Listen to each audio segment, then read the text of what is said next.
صدر محفل گرامی مرتبت عاشق رسول صوفی باصفا عالم باعمل حضرت مولانا الحاج فیض الرحمن صاحب کریمی مقدس اللہ العالی، علماء ذی وقار برادران دین و ملت، درس قرآن و حدیث کی ماہانہ نورانی محفل ہے، جس میں آج ہم سب عظمت اولیاء اللہ اور مقام سیدنا غوث الاعظم رضی اللہ تعالیٰ عنہ پر قرآن مجید کے 11ویں پارے کی سورہ یونس کی آیت نمبر 62 اور 63 کی روشنی میں اور کچھ احادیث مبارکہ کی روشنی میں اور یہ کاملین کے مقام مرتبہ، ان کی عظمت شان اور سیدنا غوث الاعظم شیخ عبد القادر جیلانی الحسنی والحسینی رضی اللہ تعالیٰ عنہ کی مناقب اور آپ کے کچھ فضائل اور محامل و محاسن آپ کی خدمت میں عرض کرنا مقصود ہے۔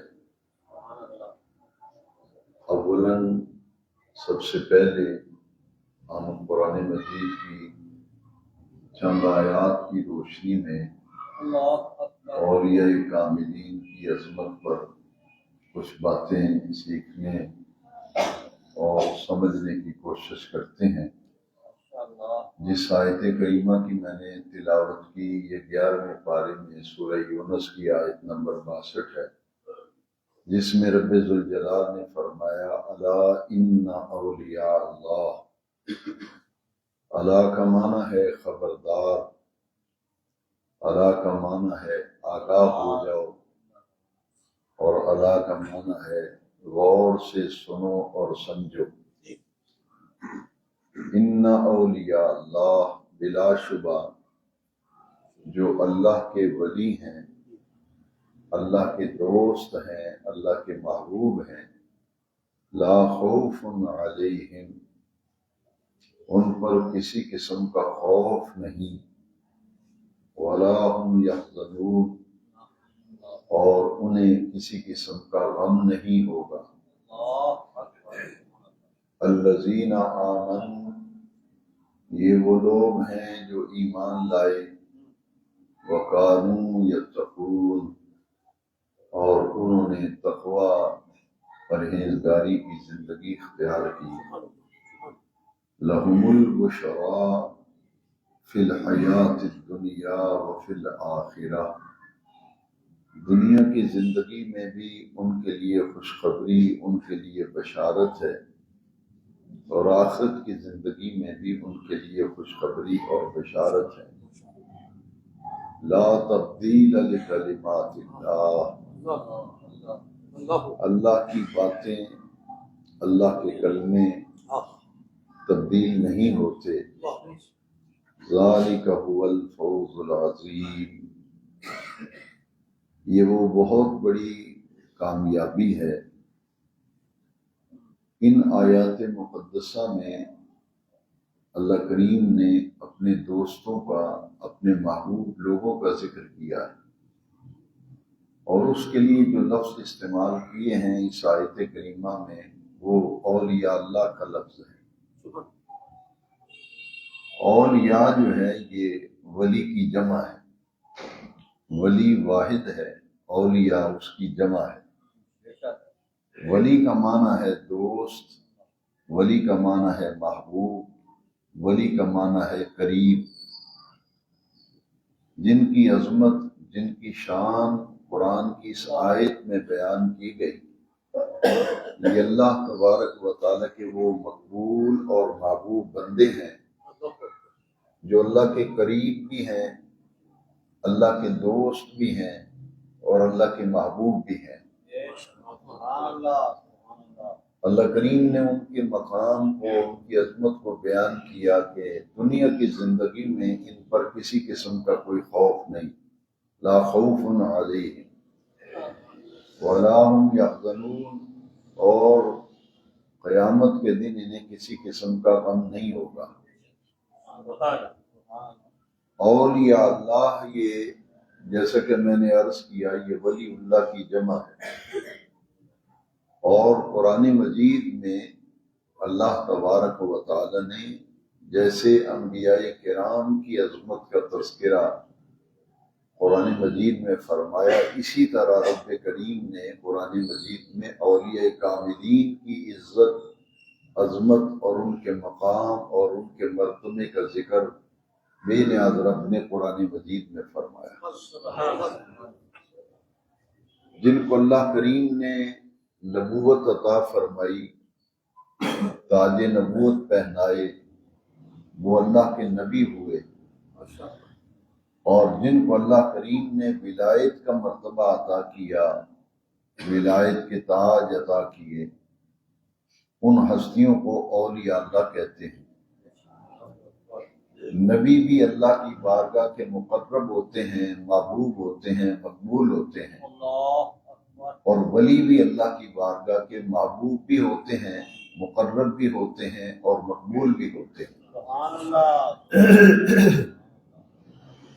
جس طرح قرآن مجید میں نبیوں کے معجزات کا ذکر ہے، اسی طرح قرآن مجید میں ولیوں کی کرامات کا بھی ذکر ہے، کیونکہ نبیوں سے معجزات کا ظہور ہوتا ہے اور ولیوں سے کرامات کا ظہور ہوتا ہے۔ نبی سے معجزہ اس وقت ظاہر ہوتا ہے جب نبی اللہ کی صفات سے متصف ہوتا ہے۔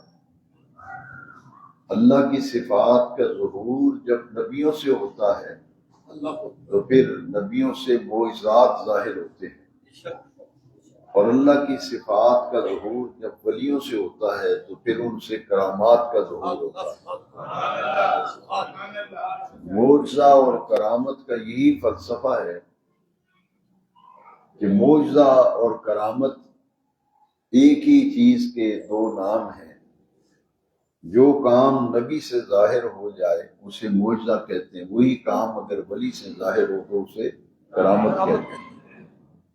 جیسا کہ قرآن مجید میں سورہ آل عمران میں اللہ تبارک و تعالی نے حضرت عیسیٰ علیہ السلام کے معجزات اور ان کے کمالات کا ذکر کیا، ان کمالات میں سے ایک معجزہ اور ایک کمال یہ ہے کہ حضرت عیسیٰ علیہ السلام مردوں کو زندہ فرماتے تھے۔ سورہ آل عمران میں حضرت عیسیٰ علیہ السلام کے اس معجزے کا ذکر ہے۔ آپ نے فرمایا وَأُحْيِي الْمَوْتَىٰ بِإِذْنِ اللَّهِ، میں اللہ کے اذن سے مردوں کو زندہ کرتا ہوں۔ یہ اللہ کا قرآن ہے کہ حضرت عیسیٰ علیہ السلام نے مردوں کو زندہ کیا، اور آپ نے علماء کرام سے کئی مرتبہ یہ سنا ہوگا کہ حضرت غوث اعظم شہنشاہ بغداد پیران پیر دستگیر رضی اللہ عنہ، آپ نے بھی مردوں کو زندہ فرمایا۔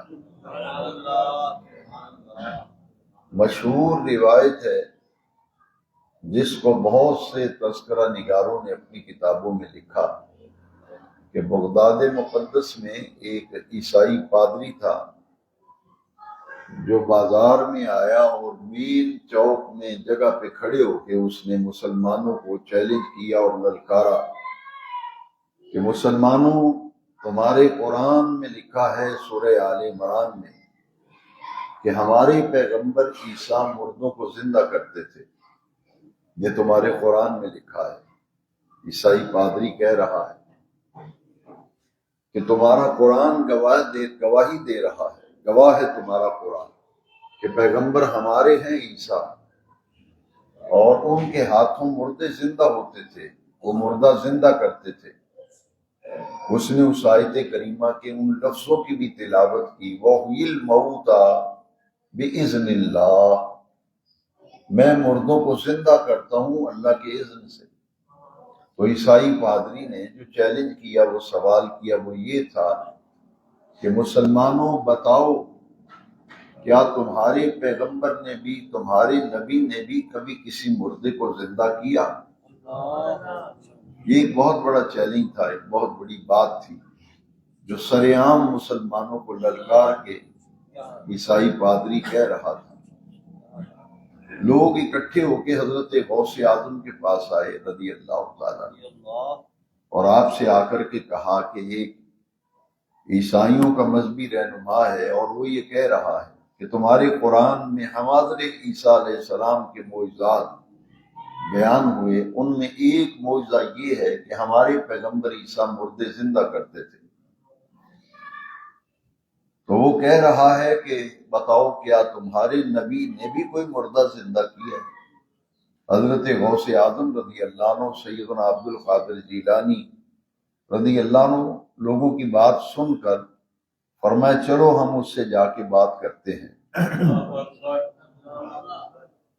بازار میں اس چوک میں جب پہنچے، شیخ عبد القادر جیلانی سرکار غوث الثقلین غوث الاعظم رضی اللہ عنہ، تو عیسائی پادری نے اپنی بات کو دہرایا کہ یہ ہے تمہارا قرآن اور یہ ہے آیت کریمہ وحی الموتى بإذن اللہ، ہمارے پیغمبر عیسیٰ مردے زندہ کرتے تھے، تو بتاؤ کیا تمہارے نبی، تمہارے پیغمبر نے بھی کو مردہ زندہ کیا ہے؟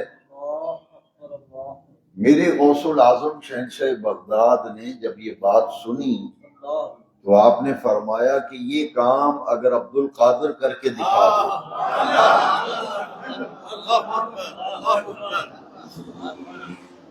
فرمایا تو میرے آقا کریم کے بارے میں پوچھ رہا ہے، سوال کر رہا ہے، اور یہ کام اگر میں کر کے دکھا دوں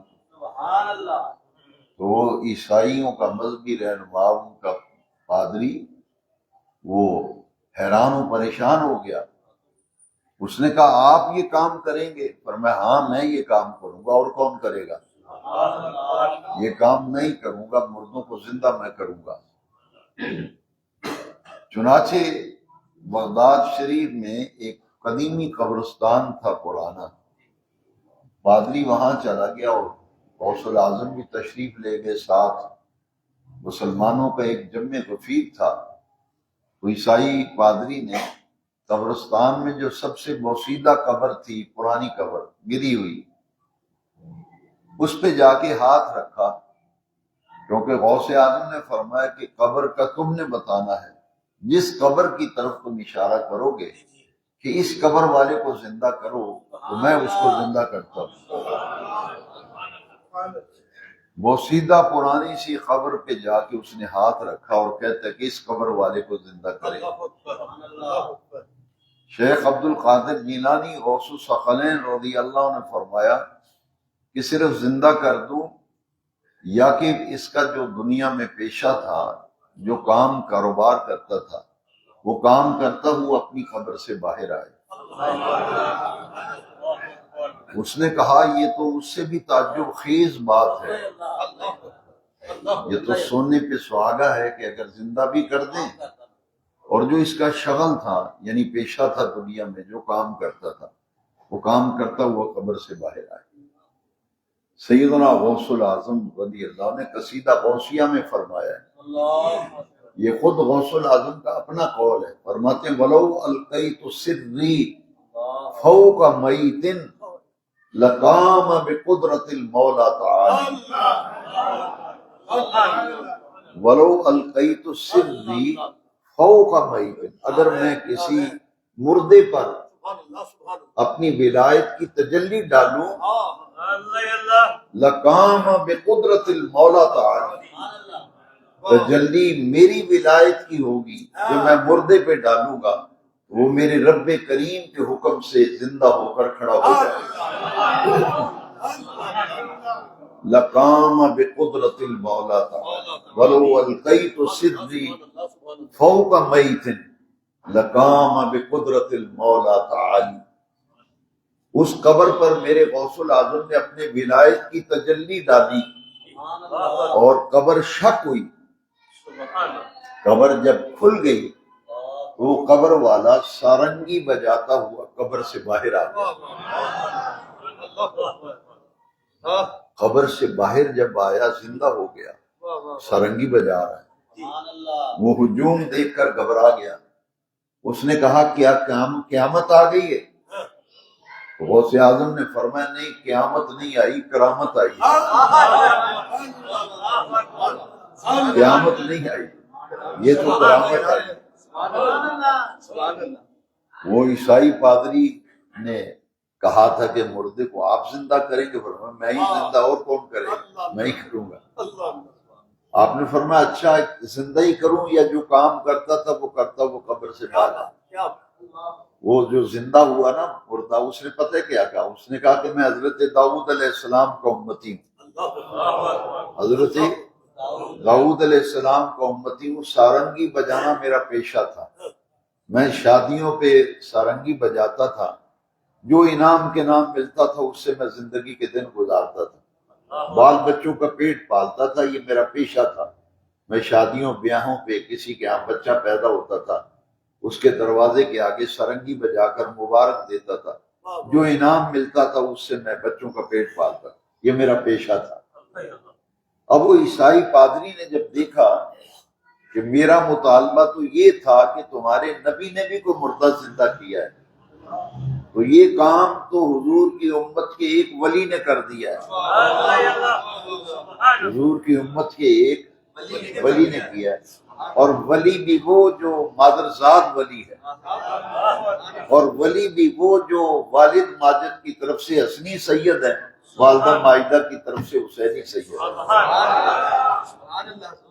تو غوث اعظم حضور کے بیٹے ہیں. میرے امام نے فرمایا نا، اعلیٰ حضرت امام احمد رضا نے غوث پاک کو نبی پاک کا بیٹا کہا ہے. تیری سرکار میں لاتا ہے رضا اس کو شفیق، جو میرا غوث ہے اور لاڈلا بیٹا تیرا. تو عیسائی پادری حضور غوث اعظم کے قدموں پہ گر پڑا. اس نے کہا اگر رسول اللہ کا بیٹا جو حسنی حسینی سید ہے، مادرزاد ولی ہے، اگر یہ کام وہ کر کے دکھا رہا ہے مردہ زندہ کرنے والا، تو ان کے والد ماجد یا ان کے جد اعلیٰ حضور نبی کریم علیہ السلام کا مقام کیا ہوگا. روایات میں آتا ہے کہ وہ پادری مسلمان ہو گیا، اور جب کلمہ اس نے پڑھا تو اس نے کہا کہ یہ شان ہے، یہ شان ہے خدمت گاروں کی، سرکار کا عالم کیا ہوگا. یہ کام تو مدینے والے آقا کے نوکر کر لیتے ہیں، مردے زندہ کرنے والے کام تو حضور کی امت کے ولی کر رہے ہیں، تو میرے آقا کا مقام کیا ہوگا. اب بات کو سمجھیے کہ حضرت عیسیٰ علیہ السلام نے بھی مردوں کو زندہ کیا. گواہ رب کا قرآن ہے سورہ آل عمران، وَحْيِي الْمَوْتَى بِإِذْنِهِ، اور یہ کام غوث اعظم نے بھی کیا. اب بات سمجھیں کہ جب غوث اعظم نے مردہ زندہ کیا تو یہ ان کی کرامت ہے، اور عیسیٰ علیہ السلام نے جو مردے کو زندہ کیا یہ ان کا معجزہ ہے. کام ایک ہی ہے، کام مردہ زندہ کرنا، یہ کام ایک ہے. جو پیغمبر عیسیٰ علیہ السلام نے کیا تو پھر یہ معجزہ کہلایا. کام وہی جو عیسیٰ علیہ السلام نے کیا وہی غوث اعظم نے کیا، لیکن عیسیٰ علیہ السلام کا تو معجزہ ہوا اور غوث اعظم کی کرامت. اور جو لوگ یہ کہتے ہیں کہ یہ کیسے ہو گیا، ان کے لیے سمجھنے کے لیے بڑی آسان طریقے سے میں سمجھاؤں گا.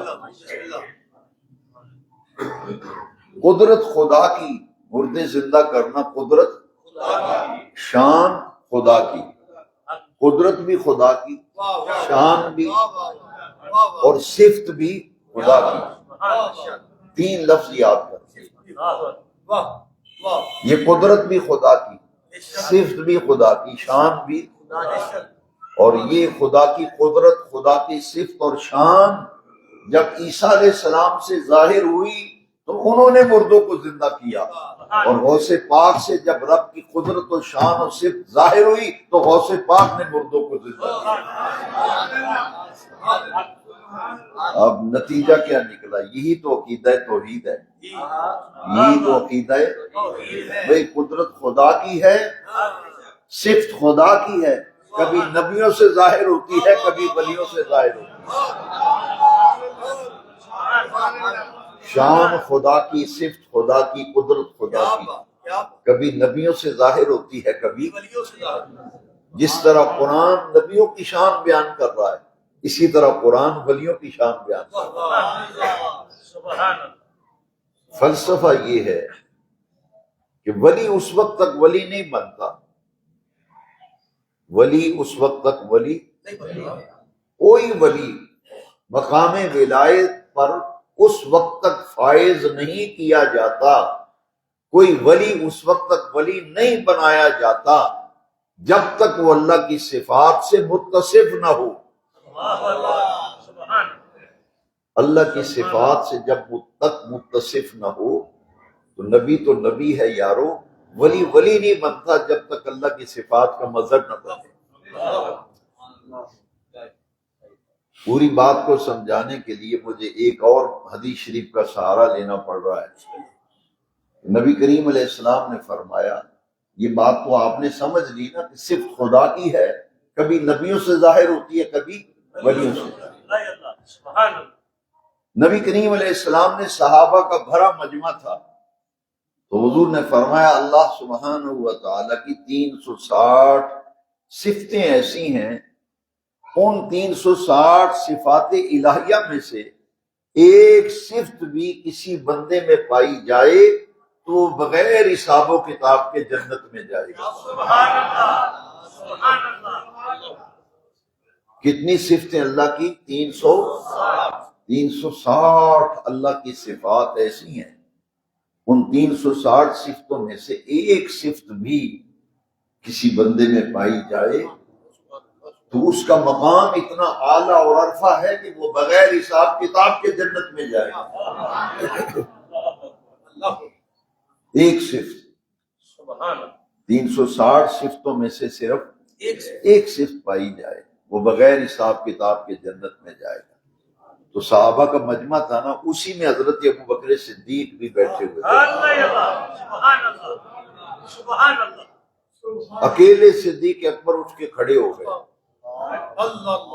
اور ہاتھ مان کے عرض کرتے ہیں، یا رسول اللہ صلی اللہ علیہ وسلم، آپ نے فرمایا کہ اللہ کی 360 صفات ایسی ہیں، ایک صفت بھی کسی بندے میں پائی جائے تو بغیر حساب کتاب کے جنت میں جائے گا، تو آقا کیا میرے اندر بھی ان 360 صفتوں میں کوئی ایک صفت پائی جاتی ہے؟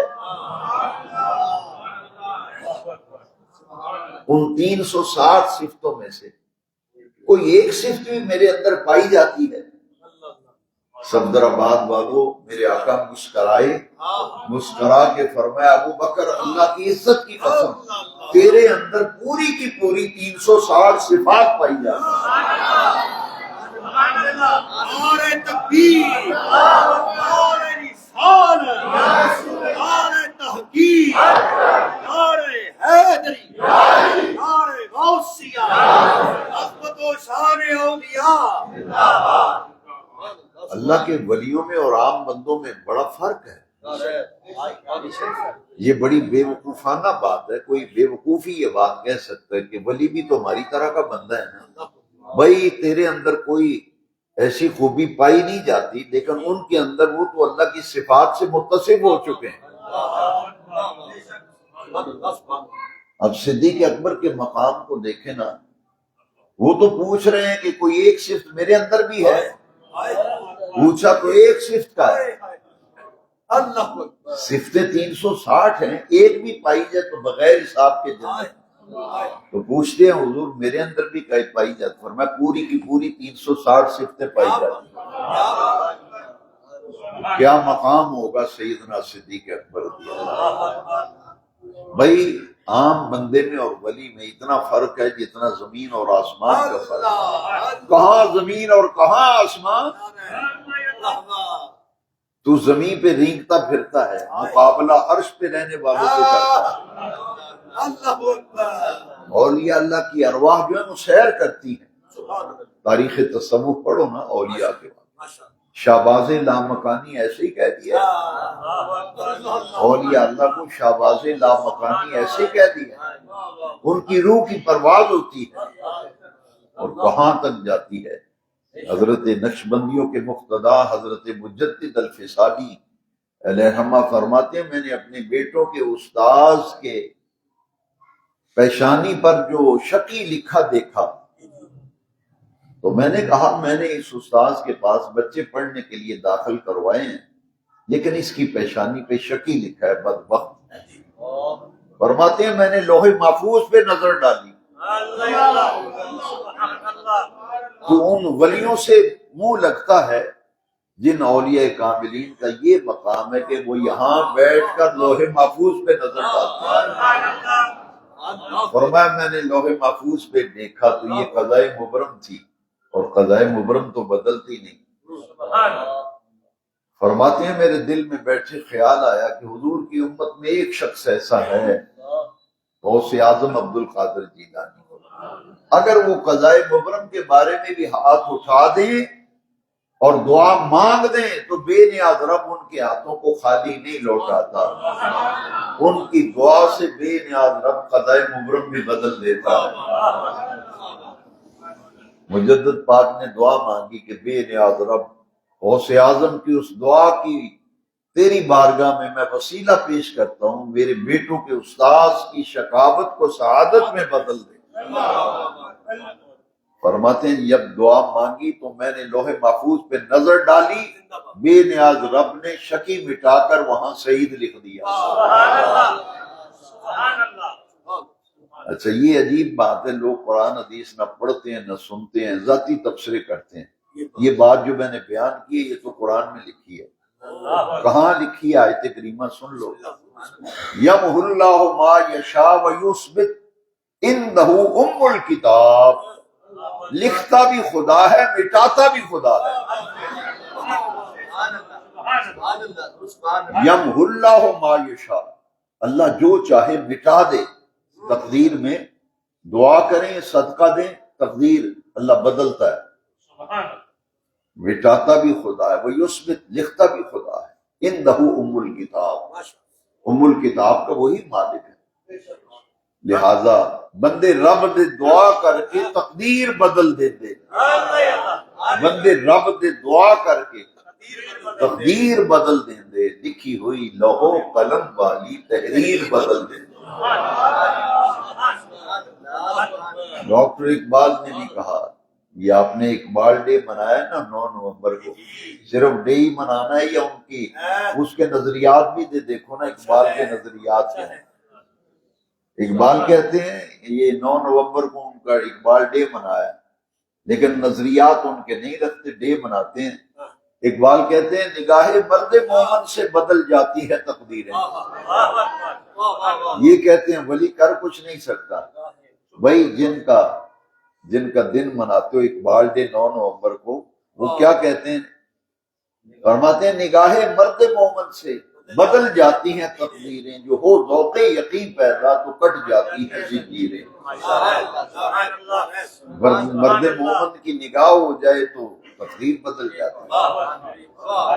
یہی اقبال ڈے ہم نے منایا تو اقبال کہتے ہیں نہ کالج سے نہ کتابوں کے در سے ہے پیدا، نہ کالج سے نہ کتابوں کے در سے ہے پیدا، دین ہوتا ہے بزرگوں کی نظر سے پیدا۔ بزرگوں کی نظر سے دین پیدا ہوتا ہے۔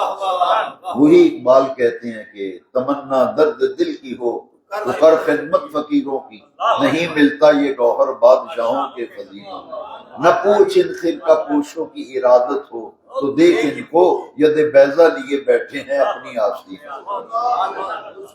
اور اقبال نے کمال کر دیا، یہ ابھی آج اقبال ڈے 2 دن پہلے آپ نے منایا، اس لیے میں ریفرنس دے رہا ہوں کہ بھئی صرف ڈے ہی منانا ہے یا ان کے نظریات بھی سمجھنے ہیں۔ وہ اقبال کا نظریہ کیا تھا؟ اقبال کہتے ہیں نئے تخت و تاج میں نئے لشکر و سپاہ میں ہے، جو بات مرد کلندر کی بارگاہ میں۔ یہ اولیاء اللہ، یہ تو قرآن مجید کی آیت تو میں نے آپ کو ابتداً سنا دی، الا ان اولیاء اللہ لا خوف علیہم ولا هم يحزنون۔ تو ولیوں کا اتنا مقام ہے کہ بے نیاز رب نے قرآن میں فرمایا ان رحمت اللہ قریب من المحسنین، کہ اللہ کی رحمت جو ہے وہ تو محسنین کے قریب ہے۔ تو محسنین کون ہیں؟ آؤ حدیث شریف سنتے ہیں، حدیث جبریل، کتاب الایمان میں یہ حدیث شریف ہے، اس حدیث کا نام ہے حدیث جبریل۔ ایک جبریل امین انسانی شکل میں آئے حضور کے پاس، داہیہ قلبی حضور کے ایک صحابی ہیں، ان کی صورت بن کے آتے تھے اس اور حضور سے سوال کرتے تھے اور خود ہی پھر جواب بھی دیتے اور تصدیق بھی کرتے اور حضور جواب دیتے۔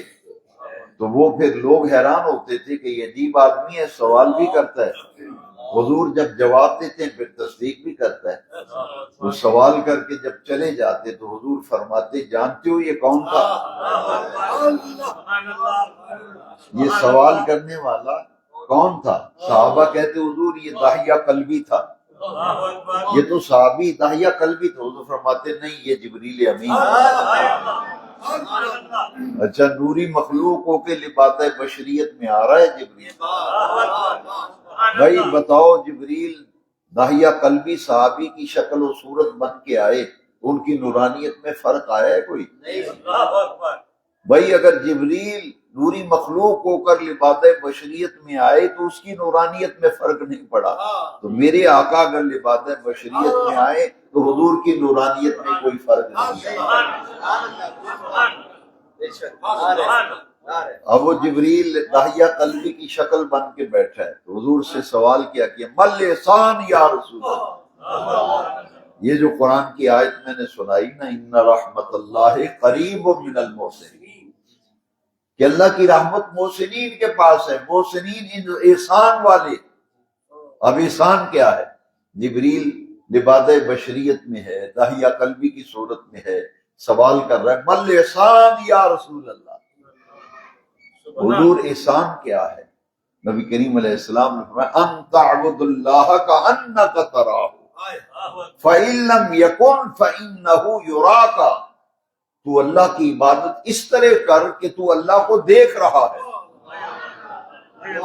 اور اگر یہ تیرا تصور نہیں ہے تو کم از کم یہ تو تصور قائم کر کہ وہ تجھے دیکھتا ہے، اللہ تجھے دیکھتا ہے۔ اسے کہتے ہیں احسان۔ تو یہ کیفیت اولیاء اللہ کو حاصل ہے، یہ کیفیت اولیاء اللہ کو حاصل ہے۔ بڑے بڑے اولیاء اللہ کے بارے میں یہ آپ پڑھیں، ان کے احوال و آثار۔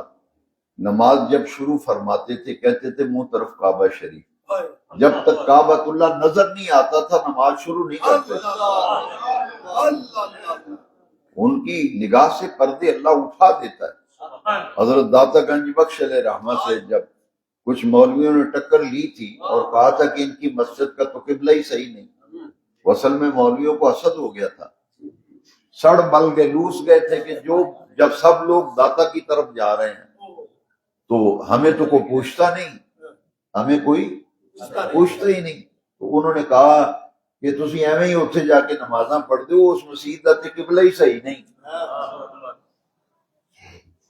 اکٹھے ہو کے آگئے اور کہا کہ جی آپ کی مسجد کا قبلہ صحیح نہیں، فرمایا اذان کا وقت بالکل نماز عصر کا وقت ہو گیا تھا، فرمایا نماز پڑھ لیتے ہیں پھر قبلہ جدھر کہو گے صحیح کر دیں، ہمارا کیا۔ داتا صاحب نے جب امامت شروع فرمائی نا، تکبیر تحریمہ کہی، اللہ اکبر کہا تو سب کے سب مولویوں کو سامنے بیت اللہ نظر آ گیا، بلکہ جتنے نمازی تھے سب نے اپنی آنکھوں سے بیت اللہ کو دیکھا۔ جب نماز کا سلام پھیرا تو سب قدموں میں گرے ہوئے تھے، داتا نے مشاہدہ کرا دیا نا، ساڑ پھکنا ہے بس اور کچھ نہیں، اور تم نے ساڑ پھک لیا کہ اس کی مسجد کا قبلہ درست نہیں۔ بڑے بڑے اولیاء اللہ سے حسد کیا گیا. میں اکثر بزرگ علماء جن کا لوگ حسد کرتے ہیں نا، تو میں ان سے کہتا ہوں کہ آپ ویسے پریشان نہ ہوا کریں. حضرت ہمارے اعلیٰ حضرت کا بھی بڑا حسد ہوا نا، تو اعلیٰ حضرت کا ایک شعر ہے جس میں انہوں نے اس کا اظہار کیا ہے. چھوٹے موٹے مولوی سڑتے تھے جلتے تھے کیونکہ مجدد وقت تھے نا، ان کو وہ علم کا کمال حاصل نہیں تھا جو امام کو حاصل تھا. تو پھر میرے امام نے فرمایا کہ ایک طرف آدائے دین، ایک طرف ہاسے دین، بندہ ہے تنہا شہا تم پہ کروڑوں درود. ایک طرف آدائے دین، آدائے دین سے مراد دین کے دشمن. اعلیٰ حضرت کہتے ہیں یا رسول اللہ، دین کے دشمن ایک طرف مجھے وہ پریشان کرتے ہیں جو دین کے دشمن ہیں، ایک طرف آدائے دین، دین کے دشمن، ایک طرف حاسدین. حاسدین کون ہے؟ اپنے. تو فرماتے ہیں بندہ ہے تنہا شاہ، میں اکیلا ہوں، دین کے دشمن بھی پیچھے پڑے ہوئے ہیں، حاسد بھی پیچھے پڑے ہوئے ہیں. بندہ ہے تنہا شاہ تم پہ کروڑوں درود. میرے غوث پاک، آج یہ بھی موضوع ہے، غوث پاک کا بڑا حسد کیا گیا، بہت حسد. وہ بات یہاں میں نہیں کہہ سکتا. اتنا حسد ہوا، اتنا حسد ہوا کہ پھر آخر وقت میں وہ جو بہت بڑا نام تھا ایک حسد کرنے والے کا، آخر میں پھر آ کے قدموں میں گرا اور توبہ کی اور معافی مانگی. تو یہ اللہ والوں کا حسد ہوتا رہتا ہے، اس میں کوئی فکر والی بات. بڑے بڑے اولیاء اللہ پہ بہتان بھی لگے، الزام بھی لگے، ان کے خلاف باتیں بھی کی گئیں، لیکن وہ ڈٹ کے اپنا کام کرتے رہتے ہیں. اب یہاں دیکھیے کہ اولیاء کاملین، میرے غوث اعظم شہنشاہ بغداد رضی اللہ عنہ کے ساتھ معاملہ پیش آیا. کچھ لوگ اکٹھے ہو گئے، انہوں نے کہا بھئی جدھر جاتے ہیں عبد القادر کی شہرت ہے، جدھر جاتے ہیں انہی کے چرچے ہیں، ہر کوئی عبد القادر کر رہا ہے. بڑی گڈی چڑھی عبد القادر.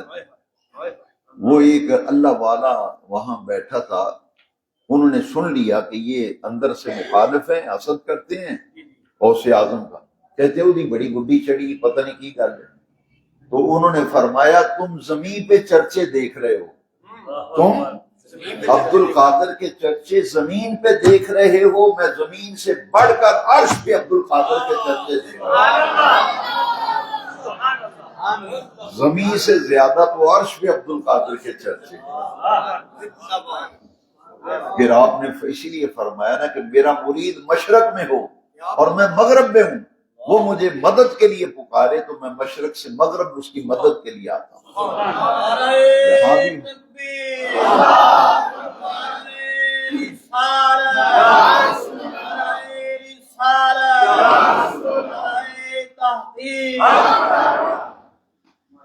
اور اولیاء کاملین خدا کے لیے یہ بات سمجھیں، بڑا فتنوں کا زمانہ ہے.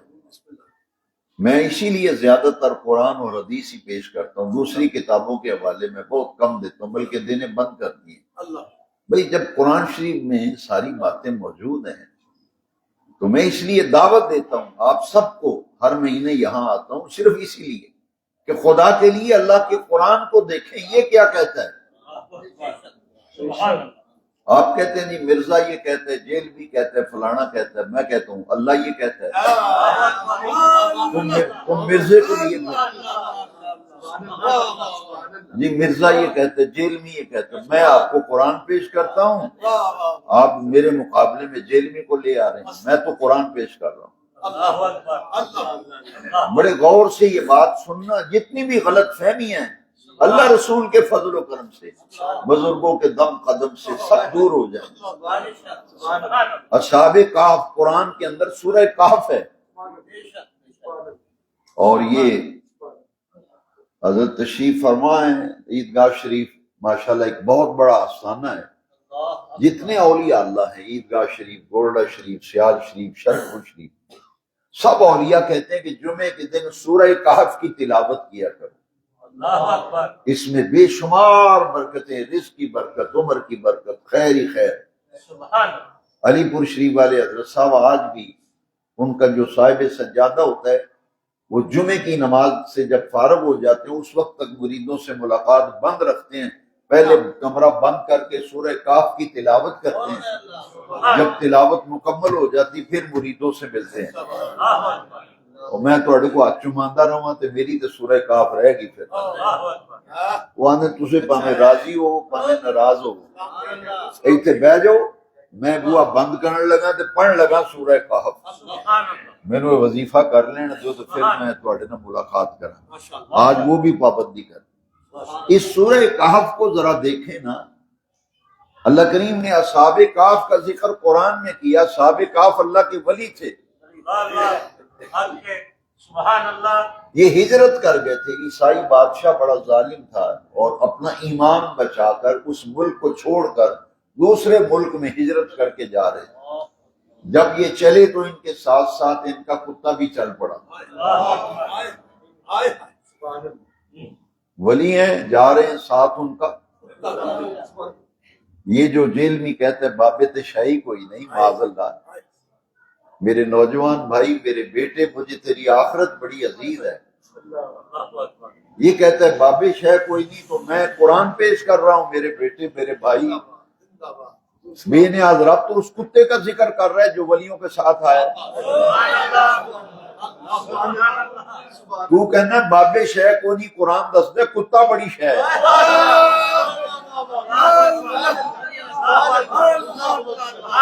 اور یہ کتا بعلم بعورا کی صورت میں انسان کی شکل میں جنت میں جائے گا، جاؤ تمام تفسیروں میں لکھا ہے،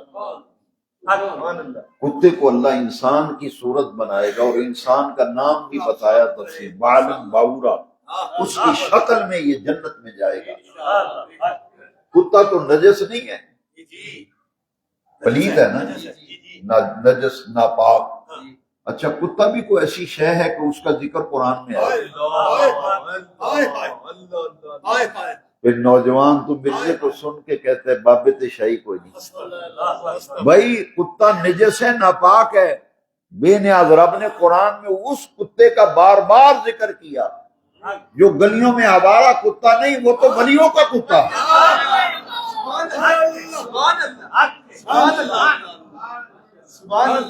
آوارہ کتا جو ہوتا ہے کمیٹی والے اس کو مار دیتے ہیں، جس کے گلے میں پٹا ہو اس کو کوئی نہیں مارتا، راکواں کتا ہو قیمتی گلے میں پٹ کر کمیٹی والے اس کو چلا دیتے ہیں، اس کو مارتے ہیں۔ میرے امام نے اسی لیے کہا ہے کہ اس نشانی کے جو سگ ہے، سگ کتے کو کہتے ہیں، گلے میں پٹا ہے نا غوث پاک کی غلامی کا، میرے امام فرماتے اس نشانی کے جو سگ ہیں نہیں مارے جاتے، میرے گلے میں بھی رہے دور کا ڈورا ہے۔ مولانا عنایت اللہ صاحب یہ سانگلہ ہل والے، آپ اس کا اگلا اسٹیشن سانگلہ ہل، بڑے نیک عالم تھے ہمارے، مناظر قسم کے، وہ کہتے تھے میں غوث پاک کا سگ ہوں، غوث پاک کا کتا، سگے غوث الورا، وہ اکثر اشتہاروں پہ بھی لکھتے تھے سگے غوث الورا، غوث پاک کا کتا۔ تو جو بد نصیب بدبخت وہ کہتے تھے اللہ دا کتا مسیتے وڑ جائے تسی کڑ دیندے ہو تے غوث پاک دے کتے نو تسی ممبر تے پایا ہے، یہ عقل کی بات ہے۔ اب یہ دیکھیں کہ قرآن کہہ رہے ہیں کلبہم، کلب کتے کو کہتے ہیں، قرآن کی آیت ہے وَقَلْبُهُمْ بَاسِطٌ ذِرَاعِهِ بِالْوَسِيدِ، اللہ فرماتے ہیں اصحاب کہف کا کتا غار کے دانے پر ٹانگے پسارے بیٹھا ہے، وہ کتے کے بیٹھنے کے انداز کو بھی رب نے بیان کیا۔ اللہ کریم فرماتے ہیں کچھ لوگ کہتے ہیں کہ ہم ثلاثتن، کہ اصحاب کہف تین تھے، رابعہم کلبہم، چوتھا ان کا کتا تھا، کچھ کہتے ہیں نہیں اربعۃ، چار تھے، خامسہم کلبہم، پانچواں ان کا کتا تھا، سادسہم کلبہم، چھٹا ان کا کتا تھا، سابعہم کلبہم، ساتواں ان کا کتا تھا، ثامنہم کلبہم، آٹھواں ان کا کتا تھا۔ یہ میں نے آیت پڑھی ہے۔ اچھا بار بار اللہ فرماتے ہیں ان کا کتا، کلبہم ان کا کتا، کلبہم ان کا کتا، کلبہم ان کا کتا۔ سبحان اللہ ولی جا رہے تھے تو کتا پیچھے پیچھے، اب وہ ولیوں نے نا پتھر اٹھایا اور مارا کتے کو، یہ پیچھے ہٹ جائے، اس کی عادت ہے کتے کی بھونکنا، یہ بھونکے گا تو جو پولیس والے ہماری تلاش میں ہیں انہیں پتہ چلے گا ادھر کو بندے جاتے نہیں، کتا بھونکے ادھر بندے ہونے نہیں۔ انہوں نے پتھر مارے، لیکن وہ پتھر کھا کے بھی کتے نے ساتھ نہیں چھوڑا، ساتھ نہیں چھوڑا۔ اب جب بہت پتھر کھا لیے نا تو پھر وہ کتا جو ہے، تفسیر قرطبی قرآن مجید کی معتبر ترین تفسیر کی کتاب ہے، امام قرطبی نے حضرت عبداللہ ابن عباس کی روایت نقل کی ہے، میں وہ لفظ پڑھتا ہوں روایت کے، فقام القلب علی رجلیہ، وہ کتا جو ہے پچھلی ٹانگوں پہ کھڑا ہو گیا، فقام القلب کتے کو کہتے ہیں، قام القلب کتا کھڑا ہو گیا، علی رجلیہ اپنے پچھلے دونوں پاؤں پر، ٹانگوں پر کھڑا ہو گیا، اور اگلی ٹانگیں اس نے ایسے پھیلائیں جیسے دعا کرنے والا ہاتھوں کو پھیلاتا ہے، وَرَفَعَ يَدَيْهِ إِلَى السَّمَاءِ كَهَيْئَةِ الدَّاعِي، دعا کرنے والے کی حیت پر کتے نے دونوں ہاتھ ایسے اٹھا دیے، اور کتے نے کہا باری تعالیٰ میں نے بڑے پتھر کھا لیے ہیں، مجھے زبان دی ہے تو بولنے کی طاقت بھی دے، تاکہ ان تیرے ولیوں کو بتاؤں کہ مار کھا کے بھی تمہارا ساتھ کیوں نہیں چھوڑ رہا، پتھر کھا کے وٹے کھا کے پیچھے نہیں جا رہا، بات کیا ہے؟ تفسیر قرطبی میں لکھا ہے اللہ نے کتے کو بولنے کی طاقت دی، فنطقا، کتا بولنے لگا، کتا بولنے لگا، اور اس نے کہا کیا، لا تخافوا منی، اللہ کے ولیوں مجھ سے ڈرو نا، میں بھونکنے والا کتا نہیں، لا تخافوا منی، مجھ سے ڈرو نا، میں کوئی بھونکنے کے لیے تھوڑا ہی ساتھ آیا ہوں۔ پھر کتے نے جو لفظ کہے نا، انی احب من احب اللہ، کتے نے کہا کہ میں جو اللہ سے محبت کرنے والے ہیں میں ان سے پیار کرنے والا کتا ہوں، انی احب من احب اللہ، میں اللہ کے ولیوں سے، اس کے پیاروں سے محبت کرنے، اس کتے کا ذکر بے نیاز رب نے، نجس ناپاک شے ولیوں کی نسبت، کتے کی نسبت ولیوں کے ساتھ ہو گئی، بے نیاز رب نے بڑے اہتمام کے ساتھ ذکر کیا، اور تفسیروں میں لکھا ہے کہ یہی کتا بعالم بعورہ کی شکل میں جنت میں جائے گا۔ اب اگر کتا انسان کی شکل میں جنت میں جا رہا ہے، کس عمل کی وجہ سے؟ ولیوں سے محبت کرنے کی وجہ سے، ولیوں سے پیار کرنے کی وجہ سے۔ تو اشرف المخلوقات ہے، انسان اشرف المخلوقات ہے، تو مدینے والے کا امتی ہے، حضور کا غلام ہے، جب تو اللہ کے ولیوں سے محبت کرے گا تو جانتا ہے تیرا رب تجھے کتنا نوازے گا۔ میرے غوث پاک شہنشاہ بغداد رضی اللہ نے فرمایا، یہ مقام ولایت ہے جو میں عرض کر رہا ہوں، عظمت اولیاء اللہ۔ اب غوث پاک کا مقام سنیں، فرمایا میں نے اپنے رب سے دعا کی ہے کہ میرے سلسلہ قادریہ میں بیعت ہونے والا اس وقت تک اسے موت نہ آئے جب تک وہ توبہ نہ کر لے۔ کسی مرشد کامل کی بیعت ہو جاؤ، جو ابھی کسی کی بیعت نہیں ہوئے، کوئی کامل مرشد ڈھونڈو، تلاش کرو، جہاں دل مطمئن ہو جائے بیعت کر لو۔ فائدہ یہ ہوگا کہ مرنے سے پہلے پہلے توبہ کی توفیق ملے گی، توبہ کی توفیق ملے گی، اور جو توبہ کی توفیق جسے مل جائے گی، پھر حضور کی حدیث سن لو، نبی کریم علیہ السلام نے فرمایا التائب من الذنب کمن لا ذنب لہ، گناہوں سے توبہ کرنے والا ایسے ہے جیسے اس نے گناہ کیا ہی نہیں۔ تو جب گناہ سے بندہ توبہ کر کے مرے گا، ایسے ہو جائے گا جیسے گناہ کیا ہی نہیں، تو پھر جنت میں نہیں جائے گا تو کہاں جائے گا؟ شہنشاہ بغداد غوث الاعظم کا یہ مقام ہے، پوری امت کے اولیاء اللہ میں میرے غوث اعظم کا وہ مقام ہے جو تمام نبیوں میں آمنہ کے لال کا مقام ہے، وہی مقام حضور کی امت کے ولیوں میں غوث اعظم کا ہے۔ شہنشاہ بغداد پیران پیر دستگیر رضی اللہ۔ حاضرین محترم، جس طرح معجزہ برحق ہے اسی طرح کرامت بھی برحق ہے، اور یہ معاذ اللہ کرامتوں کو کہتے ہیں جھوٹی کہانیاں گھڑ گھڑ کے بتاتے ہیں۔ بھئی ہم تو قرآن پیش کر رہے ہیں، کیا قرآن میں نہیں ہے کہ حضرت مریم کے حجرے میں بے موسم کا پھل تھا؟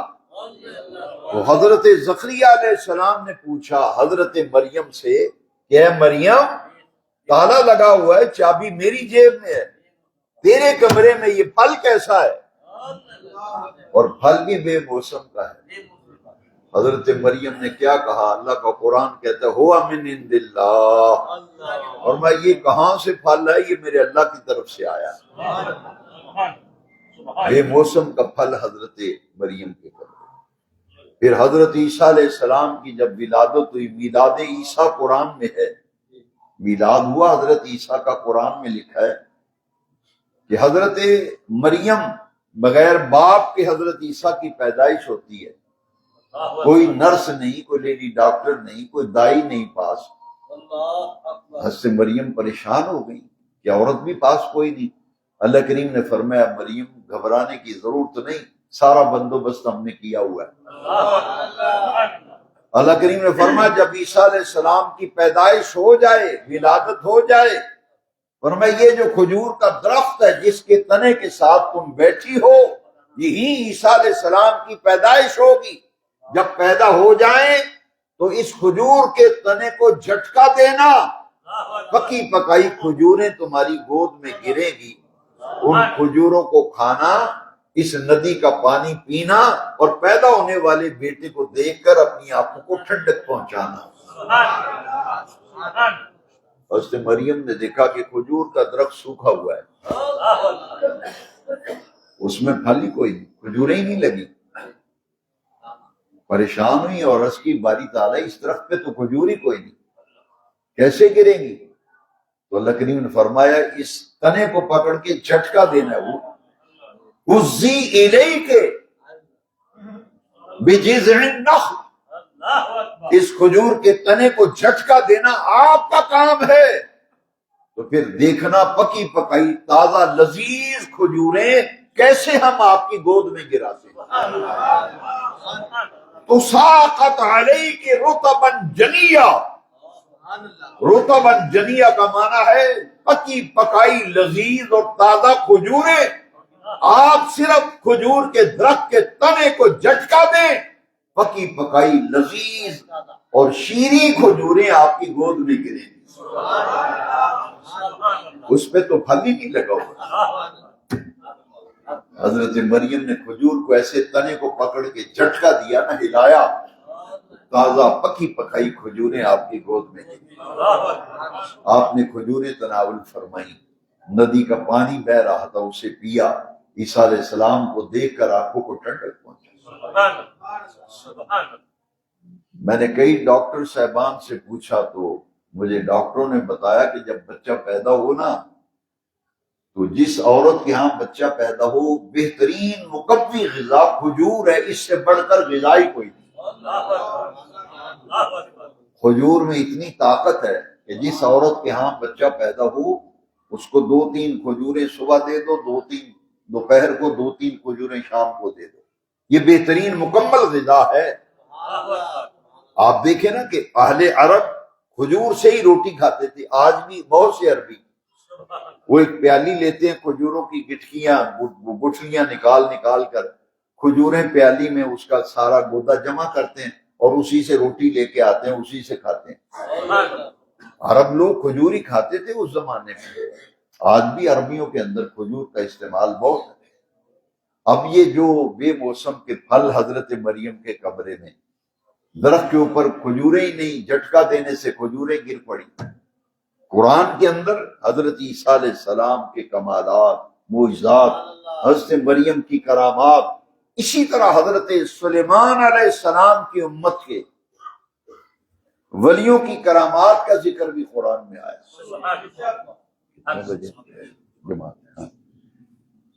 حضرت سلیمان علیہ السلام کا دربار لگا ہوا ہے، تو آپ فرماتے ہیں اے میرے درباریوں، ملکہ سبا بلقیس میری ملاقات کے لیے آ رہی ہے، اور اس کے آنے سے پہلے پہلے کون ہے تم میں سے جو اس کا تخت اٹھا کے دیا ہے؟ دربار لگا ہوا ہے۔ جب آپ نے فرمایا تو قال عفریت من الجن، اللہ کا قرآن، قال عفریت من الجن انا آتیک بہ قبل ان تقوم من مقام، کہ آپ کی کچہری ختم ہوگی تو اس سے پہلے پہلے میں تخت لے آؤں گا۔ یہ کس نے کہا؟ طاقتور جن نے۔ قال عفریت من الجن، جن کہتا ہے کہ میں عدالت کا وقت ختم ہونے سے پہلے لے آؤں گا۔ آپ نے فرمایا یہ تو بہت تاخیر ہے، یہ تو بہت لیٹ ہے، وہ تو آ گئی ہے بائی پاس پہ، اس کے آنے سے پہلے پہلے مجھے اس کا تخت چاہیے۔ کون ہے جو لے کے آئے گا؟ اب سنیے، اللہ کا قرآن ہے، قصہ کہانی نہیں ہے، یہ گھڑی ہوئی کہانیاں نہیں ہیں، یہ تو قرآن ہے۔ سنیے قرآن، قال الذی عنده علم من الکتاب، سبحان اللہ، ایک سلیمانی ولی کھڑا ہوا جس کے پاس ساری کتاب کا علم نہ تھا، بلکہ کتاب میں سے کچھ تھوڑا بہت علم تھا۔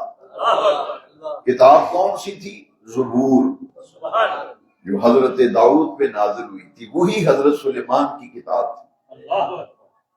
سلیمانی ولی ہے، زبور کا تھوڑا بہت علم رکھتا ہے، سارا علم نہیں ہے۔ وہ کھڑا ہو کے ہاتھ باندھ کے کہتا ہے حضرت جی میں لے کے آتا ہوں۔ فرمایا کتنی دیر لگائے گا؟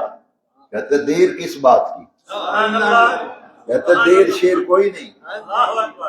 اس نے کہا بس آپ آنکھ پلک جھپکیں تک سامنے ہوگا۔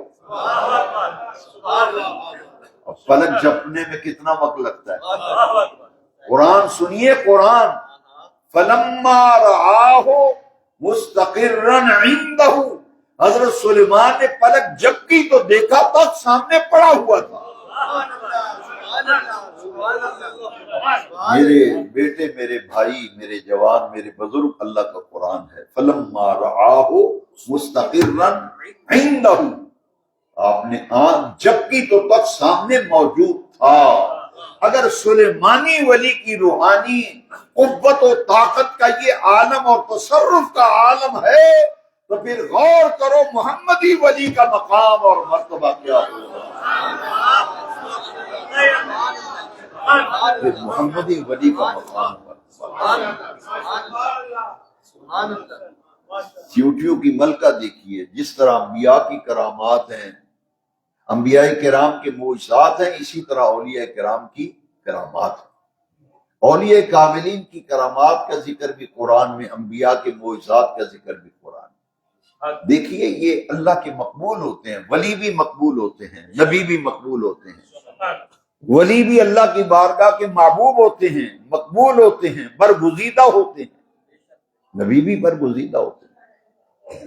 کیا قرآن میں نہیں ہے؟ سنو قرآن، حضرت سلیمان علیہ السلام آ رہے ہیں، ان کا لشکر آ رہا ہے، چیونٹی کی ملکہ چیونٹیوں سے کہتی ہے کھڑا میں وڑ جاؤ، سلیمان تو انہوں دا لشکر آ گیا، وہ پیرا تھلے مد چھڑنا انہوں تو انہوں کہ اپنی بلوں میں کھڑا میں وڑ جاؤ۔ 3 میل دور حضرت سلیمان 3 میل کے فاصلے پہ چیونٹیوں کی ملکہ چیونٹیوں سے کہہ رہی ہے۔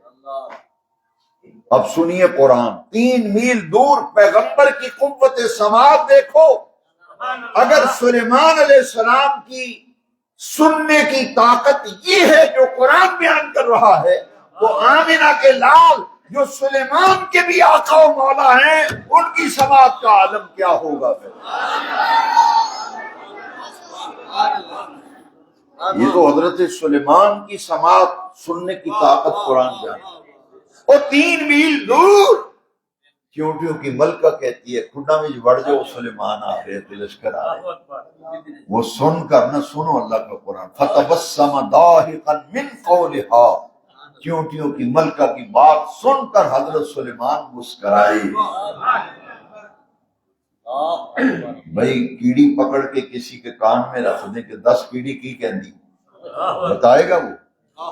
لیکن سلیمان اللہ کے پیغمبر ہیں علیہ السلام، 3 میل دور چونٹیوں کی ملکہ بات کرتی ہے، حضرت سلیمان سنتے بھی ہیں، سن کے مسکراتے بھی ہیں.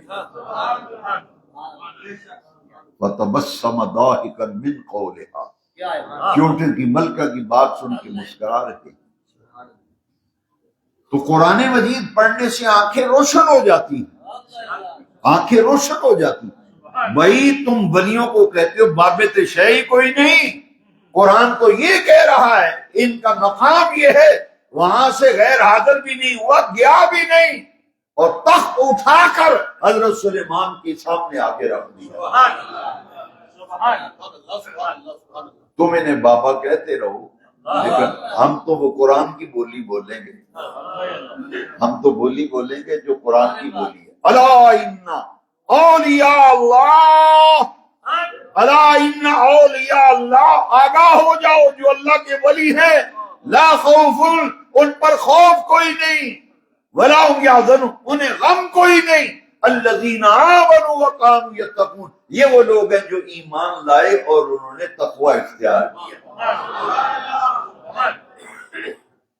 جتنے بھی اولیاء اللہ ہیں، محبوبین ہیں، مقربین ہیں، ان کے مقام اور مرتبہ ذرا دیکھیے. قرآن مجید کی آیت کریمہ ہے کہ جو آپ ولیوں سے پیار کرتے ہیں نا، ولیوں سے محبت کرتے ہیں، ان کا احترام کرتے ہیں، یہ ایسا عمل ہے، ایسا عمل ہے کہ اس کی جزا بہت بڑی ہے. وہ جزا کیا ہے وہ قرآن کی زبان میں سن لیں. قرآن فرماتا ہے الاخلاء یومئذ بعضهم لبعض عدو الا المتقین، دنیا کے دوست اور سجن قیامت کے دن ایک دوسرے کے دشمن بن جائے گا، الا المتقین، جو اللہ کے ولیوں سے تعلق ہوگا وہ قیامت کے دن بھی قائم رہے گا. دنیا کے دوستانے صرف ختم نہیں ہونے، بلکہ قرآن کہتا ہے بعضهم لبعض عدو، ایک دوسرے کے دشمن بن جائے. الا المتقین، جو نیک لوگوں سے تعلق ہوگا وہ قیامت کے دن بھی قائم رہے گا. اور کیسے قائم رہے گا؟ بخاری اور مسلم کی متفق علیہ حدیث ہے، حضور نے فرمایا ان من امتی